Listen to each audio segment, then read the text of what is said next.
सभी का स्वागत है आपके अपने चैनल आशीष चिकना में। तो दोस्तों बात करते हैं आज जो आपके पास 11th क्लास का टॉपिक स्टार्ट होने जा रहा है वो आपके पास यूनिट है। क्या नाम है दोस्तों? आपके पास फिजिकल वर्ड का चैप्टर आपके पास फर्स्ट स्टार्ट होने के लिए जा रहा है। तो आपके पास पहली टर्म आती है साइंस की डेफिनेशन। तो आप अपने नोट्स बनाने स्टार्ट कर दें और जिन्होंने अभी तक वीडियो को सब्सक्राइब नहीं किया है तो चैनल को सब्सक्राइब कर लें। तो दोस्तों बात करते हैं आपके पास साइंस की जो टर्म होती है उसकी चर्चा करते हैं। तो ये क्या होती है?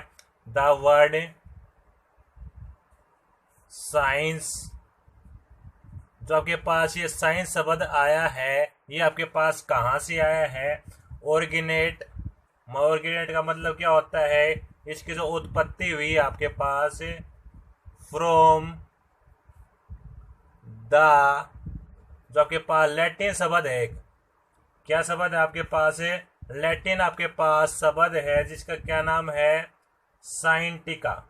क्या नाम है दोस्तों इसका? साइंटिका। अब इसका साइंटिका का मतलब क्या होता है? इसका मीनिंग क्या है? To no. टू नो मतलब जिसके बारे में हम कुछ जानना चाहते हैं उसे क्या कहते हैं? साइंस कहते हैं। तो दोस्तों बात होती है आपके पास ये तो था इसके मीनिंग के बारे में। द वर्ड आपके पास जो साइंस का शब्द की उत्पत्ति हुई आपके पास कहाँ से हुई है? From the Latin verb scientia. Scientia meaning क्या है? To know. अब बात करते हैं इसकी डेफिनेशन की। आप डेफिनेशन कैसे लिखनी है आपने? अब डेफिनेशन की बात करते हैं, तो था इसका मीनिंग। अब बात करते हैं डेफिनेशन की। तो आप लिखें this knowledge, this knowledge which human, जो नॉलेज हुमैन लेता है कहाँ से? हैव गेन, कहाँ से लेता आपके पास? Through observation and experiment. Observation and experiment, जो आप ऑब्जर्वेशन करते हो मतलब परखते हो और एक्सपेरिमेंट करते हो उसे क्या कहते हैं? साइंस कहते हैं। अब बात आती है आपके पास इसको साइंस को कितने भागों में आपके पास इसकी ब्रांच की बात आती है। अब बात करते हैं आपके पास ब्रांच मतलब इसकी शाखाएं। तो आपके पास शाखाएं पहली आती है आपके पास फिजिकल। पहली आपके पास कौन सी? फिजिकल के बारे में बताते हैं, फिजिकल साइंस। तो आपके पास फिजिकल साइंस में आपके पास किसका मतलब आता है? नॉन लिविंग थिंग से रिलेटेड आपके पास नॉन लिविंग थिंग से रिलेटेड आता है आपके पास नॉन लिविंग थिंग से रिलेटेड आपके पास। इसका एग्जांपल आपके पास क्या क्या हुए? इसका एग्जांपल आपके पास जैसे आप फिजिक्स पढ़ते हो, भौतिक विज्ञान पढ़ते हो, केमिस्ट्री है आपके पास, और क्या आपके पास जियोग्राफी आपके पास, सारे के सारे क्या हैं? फिजिकल आपके पास साइंस है। अब बात करते हैं आपके पास बायोलॉजिकल साइंस। बायोलॉजिकल साइंस, अब बात करते हैं दोस्तों बायोलॉजिकल साइंस में क्या होता है? जिसमें आपके पास लिविंग थिंग्स आते हैं। क्या आते हैं इसके अंदर? लिविंग थिंग्स आते हैं। अब बात करते हैं इसके अंदर एग्जांपल क्या क्या होते हैं इसके। तो इसके एग्जांपल की बात होती है, इसके अंदर बात आती है जूलॉजी की और बात आती है आपके पास बॉटनी की। जूलॉजी और बॉटनी की बात आती है। तो दोस्तों यहाँ तक आप नोट कर लें, पॉज कर लें, फिर हम इससे आगे चलते हैं। बात आपके पास है, अब बात आती है आपके पास बात आती है फिजिक्स क्या होती है। डेफिनेशन ऑफ फिजिक्स के बारे में बात बताते हैं सबसे पहले। इसे आप हिंदी में कहते हैं भौतिक विज्ञान कहते हैं। ये क्या होती है आपके पास? तो बात आती है the branch of science. The branch of science, यह विज्ञान की वह शाखा। The branch of science which deals with the study about nature and natural phenomena, जो किसके बारे में बताए, नेचर के बारे में बताए, और आपके पास नेचुरल फिनोमिना के बारे में बताए, उसे क्या कहते हैं हमें। तो आगे आपके पास बात आती है इसके स्कोप के बारे में। तो आपके पास आप लिखें स्कोप ऑफ फिजिक्स। फिजिक्स के जो स्कोप हैं वो आपके पास कहाँ कहाँ होते हैं उसकी चर्चा करते हैं। तो पहली बात आती है आपके पास फिजिक्स का जो स्कोप होता है आपके पास किस में होता है, क्लासिकल। क्लासिकल आपके पास फिजिक्स के अंदर बात आती है। फिर आपके पास सेकंड आपके पास बात आती है किसके अंदर है, मैकेनिक के अंदर बात आती है दोस्तों। तो थर्ड आपके पास थर्मोडायनामिक के अंदर बात आती है। फिर आपके पास फोर्थ नंबर आपके पास इलेक्ट्रोडायनामिक के अंदर बात आती है। फिर आपके पास ऑप्टिक्स के अंदर बात आती है। फिर आपके पास क्वांटम थ्योरी के अंदर बात आती है। तो दोस्तों इसके कितने स्कोप हो गए आपके पास, देखो आपके पास वैसे तो काफ़ी होते हैं बट जो आपके पास मेन होते हैं, पहला आपके पास क्या होता है, जो आपके पास बात आती है क्लासिकल फिजिक्स की, सेकंड आपके पास मैकेनिक की, थर्ड आपके पास थर्मोडायनामिक की, फोर्थ आपके पास इलेक्ट्रोडायनामिक की, फिफ्थ आपके पास ऑप्टिक्स की, और सिक्स आपके पास क्वांटम की। तो बात करते हैं दोस्तों, इससे आगे चलते हैं। तो आपके पास बात आती है, आप देखें, आप बात करते हैं आपके पास रिलेशन आपने बतानी है भाई। आपके पास जो रिलेशन होती है वो आपके पास किसी किससे कनेक्ट होती है आपके पास। तो बात करते हैं फिजिक्स इन रिलेशन। तो इसका रिलेशन आपके पास टू अदर साइंस, जो आपके पास अदर साइंस की ब्रांच हैं वो आपके पास किस किस से कनेक्ट होता है आपने ये बतानी है। तो आपके पास बात आती है, इसमें आप क्या क्या लिखेंगे। तो आपके पास बात आती है इसमें क्या क्या लिखेंगे आप। तो पहली बात आती है,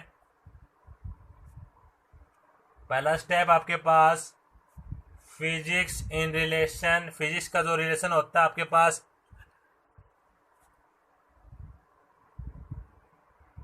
टू केमिस्ट्री, किसके साथ में रिलेशन होता है, केमिस्ट्री के साथ में रिलेशन होता है।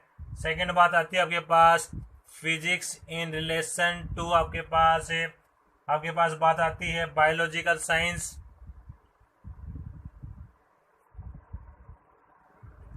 बायोलॉजिकल साइंस के अकॉर्डिंग होता है। थर्ड बात आती है आपके पास इसका रिलेशन किसके साथ होता है।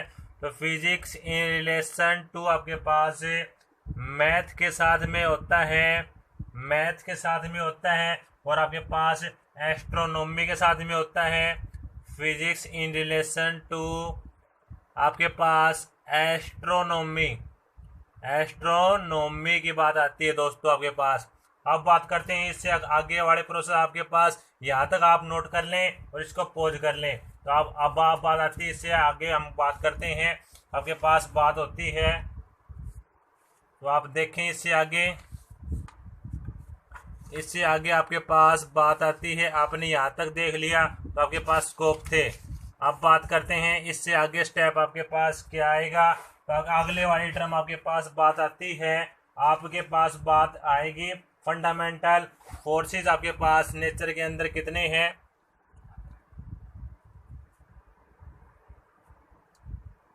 Fundamental forces in nature. Nature में जो आपके पास फंडामेंटल फोर्स हैं उनकी बात हो रही है। तो आपके पास पहली बात आएगी किसकी, ग्रेविटेशनल फोर्स। सेकंड आपके पास वीक न्यूक्लियर फोर्स। थर्ड बात बच्चों आपके पास किसकी आएगी, इलेक्ट्रो मैग्नेटिक फोर्स के बारे में आएगी। और फोर्थ बात आपके पास स्ट्रॉन्ग आपके पास न्यूक्लियर के बारे में आएगी, स्ट्रॉन्ग न्यूक्लियर फोर्स के बारे में आएगी। तो बारी बारी से हम इनकी चर्चा करेंगे आपके पास। तो आपके पास क्या होता है, ग्रेविटेशनल फोर्स क्या होता है, वीक आपके पास क्या होता है, और आपके पास इलेक्ट्रोमैग्नेटिक क्या होता है, और आपके पास स्ट्रॉन्ग न्यूक्लियर क्या होता है। तो आपके पास पहली बात होती है ग्रेविटेशनल फोर्स का आप डालें हेडिंग बना के, तो आपके पास ये क्या होता है। तो सबसे पहले आपके पास बात आती है डेफिनेशन की, तो इट इज द फोर्स, यह एक ऐसा बल होता है जो क्या करता है, अट्रैक्शन, क्या करता है ये, अट्रैक्शन करता है किसको, एनी टू बॉडीज, जो जो क्या होती हैं, दो बॉडीज होती हैं आपके पास, by virtue of their masses, their masses की बात आती है आपके पास, देयर मासिस की बात आती है। तो आपके पास इसमें क्या होता है, मेन बात है फोर्स का क्या होता है, अट्रैक्शन होता है। तो दोस्तों आपके पास इसमें रिलेशन क्या होता है, आपके पास F is equal to G M1 M2 by R square, और यहाँ पे जो आपके पास G है ये क्या कहलाता है, यूनिवर्सल ग्रेविटेशनल कांस्टेंट कहलाता है आपके पास। और दोस्तों इसकी वैल्यू कितनी होती है उसकी चर्चा कर लेते हैं। आपके पास 6.67 इंटू 10⁻⁻11 न्यूटन मीटर स्क्वेयर के जी, आपके पास के जी का स्क्वेयर कर दो, क्योंकि अपर लगा रहे, यदि अपर नहीं लगाओ तो के जी का -2 आ जाएगा आपके पास।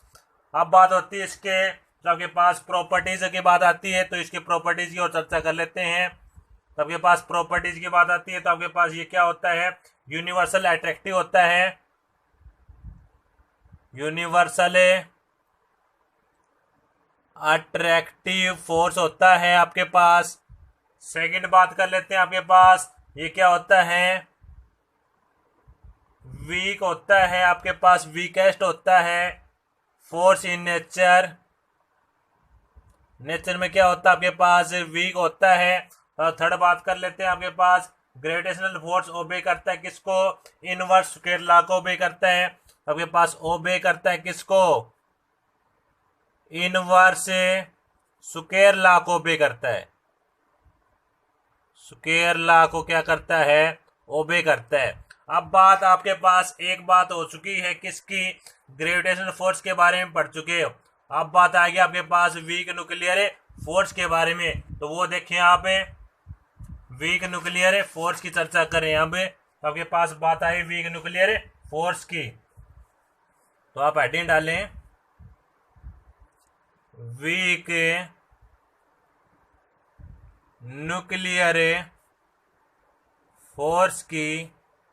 तो बात आई आपके पास वीक न्यूक्लियर फोर्स, ये क्या होता है आपके पास, तो आपके पास बात आती है इसमें क्या होती है, एलिमेंट्री पार्टिकल के बीच में लगता है, इसमें एलिमेंट्री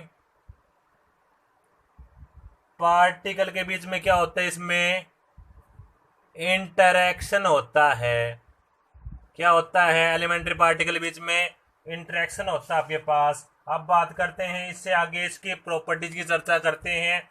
दोस्तों इसकी प्रॉपर्टीज क्या क्या होती हैं, तो पहली बात आती है इसकी, ये क्या होता है आपके पास, पहला पॉइंट डाल लें, द वीक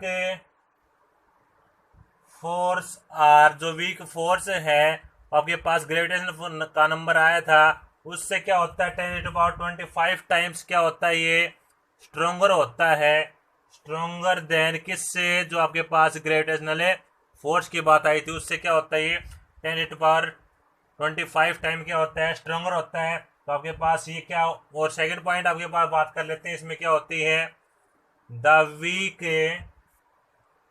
फोर्स एग्जिस्ट करता है, किसको एग्जिस्ट करता है, आपके पास बिटवीन लेप्टोन को एग्जिस्ट करता है, लेप्टोन को एग्जिस्ट करता है। आपके पास लेप्टोन में क्या होते हैं, मेजोन भी होते हैं, लेप्टोन और मेजोन को क्या करता है आपके पास, एक्ट करता है, लेप्टोन और मेजोन को एक्ट करता है। फिर बात आती है आपके पास इसके आगे, आपके पास प्रोसेस है कौन सी, इलेक्ट्रोमैग्नेटिक। थर्ड पॉइंट आप डालें इलेक्ट्रोमैग्नेटिक फोर्स के बारे में चर्चा करते हैं। अब तो बात आपके पास आती है इलेक्ट्रोमैग्नेटिक में क्या होता है आपके पास, तो आप लिखें दे आर द फोर्स, यह एक ऐसा फोर्स होता है तो आपके पास बिटवीन, किसके बिटवीन लगता है, आपके पास चार्ज पार्टिकल, किसके बीच में लगता है, चार्ज पार्टिकल के बीच में। ये आपके पास एलिमेंट्री के बीच में, ये आपके पास चार्ज पार्टिकल के बीच में लगता है। अब बात करते हैं इसके अकॉर्डिंग क्या होता है आपके पास है, तो इसकी सेम एज इट इज आप लिखें properties. They are central force, ये क्या होता है, एक प्रकार का सेंट्रल फोर्स होता है। फिर बात आती है इससे आगे आपके पास दे ओबे, ये क्या ओबे करता है, इनवर्स स्क्वायर लॉ को ओबे करता है, इनवर्स स्क्वायर लॉ को ओबे करता है। फिर आपके पास आल्सो कंजर्वेटिव नेचर का होता है। कंजर्वेटिव का मतलब क्या है दोस्तों, जो आपके पास किस पे डिपेंड करे, इनिशियल और फाइनल पोजीशन पे डिपेंड करे, किस पे, फाइनल पोजीशन पे डिपेंड करे, वो आपके पास कंजर्वेटिव नेचर का होता है। अब बात कर लेते हैं इससे आगे आपके पास कौन से फोर्स की बात आ गई, स्ट्रॉन्ग न्यूक्लियर फोर्स की बात आ गई। तो दोस्तों आपके पास स्ट्रॉन्ग न्यूक्लियर की बात करते हैं, तो आपके पास बात आप लिखें स्ट्रॉन्ग न्यूक्लियर की, तो आपके पास बात आई, आप डालें फोर्थ नंबर आपके पास स्ट्रॉन्ग न्यूक्लियर फोर्स की। तो बात होती है आपके पास स्ट्रॉन्ग न्यूक्लियर फोर्स में आपके पास क्या आएगा, तो आपके पास बात आएंगी, इसमें आप लिखें द फोर्स दैट बाइंड, का मतलब क्या होता है, आपके पास बंधे रहना, किसके साथ में, द न्यूट्रॉन एंड प्रोटॉन, तो आपके पास न्यूट्रॉन और प्रोटॉन है टुगेदर इन ए न्यूक्लियस, क्योंकि आपके पास स्ट्रॉन्ग है तो आपके पास क्या होगा, इसमें आपके पास न्यूट्रॉन और प्रोटॉन क्या है, आपके पास बंधे रहेंगे। तो अब बात कर लेते हैं इसकी प्रॉपर्टीज के बारे में। तो दोस्तों इसकी प्रॉपर्टीज क्या होती हैं, तो बात आती है आपके पास, ये क्या होता है, नॉन सेंट्रल फोर्स होता है। सेकंड आपके पास नॉन कंजर्वेटिव होता है। थर्ड आपके पास ये क्या करता है, आपके पास न्यूक्लियर फोर्स आज स्ट्रोंगर होता है, न्यूक्लियर फोर्सेस आर स्ट्रोंगर, किससे स्ट्रोंगर भाई, स्ट्रोंगर होता है कितने टाइम, आपके पास 10⁻38 टाइम स्ट्रोंगर होता है, किससे, ग्रेविटेशनल फोर्स से स्ट्रोंगर होता है। तो अब आज आपने देखा है इसके जो आपके पास जो थे इसके चार टाइप थे आपके पास। पहला कौन सा आया था, ग्रेविटेशनल फोर्स आया था। सेकंड आपके पास वीक न्यूक्लियर। थर्ड आपके पास किसका नंबर आया था, इलेक्ट्रोमैग्नेटिक का। फोर्थ आपके पास किसका नंबर आया, स्ट्रॉन्ग न्यूक्लियर का फोर्स का नंबर आया। अब बात करते हैं आपके पास इस पहले चैप्टर के अंदर आपके पास बात रह गई किस किस की, नेचर ऑफ फिजिकल ला की बात बच गई आपके पास। तो वो और देख लें आपके पास, नेचर ऑफ फिजिकल लॉ की बात करते हैं आपके पास। इसमें क्या होते हैं, पहला आता है आपके पास law of conservation of energy की बात आती है। फिर आपके पास एनर्जी की जगह कौन सा चेंज हो जाएगा, सेकंड आपके पास किसका नंबर आएगा, लीनियर मोमेंटम का नंबर आएगा। फिर आपके पास थर्ड नंबर किसका हो जाएगा, आपके पास थर्ड नंबर की बात आएगी आपके पास एंगुलर की, एंगुलर मोमेंटम की। फिर आपके पास बात आएगी फोर्थ नंबर क्या, किसकी बात आएगी, चार्ज की बात आएगी। अब बात करते हैं आपके पास बारे बारे चर्चा होगी आपके पास, इसको मैं बताऊंगा आपके पास, आप नोट कर लेना। आपके पास law of conservation of energy क्या बोलता है, पहला आपके पास क्या बोलता है आप नोट कर ले, द सम में टोटल आपके पास जो एनर्जी होती है all kind in with the universe remains constant. तो आपके पास सारे प्रकार की एनर्जी क्या होती है, यूनिवर्स में कांस्टेंट होती है। तो उसके बाद आपके पास एनर्जी कैन बी ट्रांसफॉर्म, जो एनर्जी ट्रांसफॉर्म होती है, आपको पता है एनर्जी को आपके पास ट्रांसफॉर्म करते हैं एक फॉर्म से दूसरी फॉर्म के अंदर। तो आपके पास क्या होती है, बट आपके पास total amount of energy can never be change. आपने चेंज किया, जैसे एक फॉर्म से दूसरी फॉर्म में आप चेंज कर रहे हो तो आपके पास क्या होती है, उसकी अमाउंट आपके पास चेंजमेंट नहीं होती। आपके पास टोटल अमाउंट आपके पास नेवर बी चेंज आपके पास। और हम एनर्जी को एक फॉर्म से दूसरी फॉर्म में क्या कर सकते हैं, कन्वर्ट कर सकते हैं। तो दोस्तों आपके पास इसमें आप ये लिख देना। फिर बात आएगी आपके पास law of conservation of a linear momentum की बात आई आपके पास। इसमें क्या लिखोगे, आपके पास बात आएगी, इसमें आप लिखना है, इसमें तो आपके पास बात है तो आपने क्या लिखना है इसके अंदर, in the absence of the external force. जो आपके पास एक्सटर्नल फोर्स के अब्सेंस में है तो आपके पास linear momentum of a system remains unchange. तो आपके पास अब्सेंस ऑफ किस में, आपके पास एक्सटर्नल फोर्स की अब्सेंस में है, इसमें क्या नहीं होगा, एक्सटर्नल फोर्स के अब्सेंस में लीनियर मोमेंटम के अंदर कोई भी प्रकार का चेंजमेंट नहीं होगा आपके पास। तो इसमें बात आएगी एंगुलर मोमेंटम की। तो एंगुलर मोमेंटम की बात आई तो इसमें क्या होगा आपके पास, एंगुलर मोमेंटम में बात आएगी आपके पास जो एल की क्वांटिटी होती है, आप जैसे ये लिखते हैं L is equal to moment of inertia into angular जो आपके पास स्पीड होती है, L is equal to I cross W से आप लिखते हैं इसको। आपके पास इसमें ये बात आई। अब बात करते हैं आपके पास चार्ज के अंदर क्या बात आई। तो चार्ज के अंदर आपके पास क्या होता है, सेम उसी प्रकार से आपके पास charge can neither be created nor be destroy. Charge को भी आपके पास इसको बढ़ा नहीं सकते और नहीं खत्म कर सकते। तो दोस्तों आज की इस वीडियो में आपके पास हमने बताई आपके पास फिजिकल वर्ल्ड की जो यूनिट है आपके पास ये फर्स्ट जो चैप्टर आपके पास आज ये आपके पास पूरा हो चुका है। तो वीडियो को देखने के लिए सभी का तहे दिल से धन्यवाद है। और आपके पास ऐसे वीडियो हम आपके लिए लाते रहेंगे। हमारे चैनल से आप जुड़े रहिए। अभी तक जिन्होंने हमारे चैनल को सब्सक्राइब नहीं किया है वो हमारे चैनल को सब्सक्राइब कर ले और जो नीचे घंटे वाला बटन दिख रहा है उसको भी दबा लें। दोस्तों आज के लिए इतना ही। धन्यवाद। जय हिंद, जय भारत।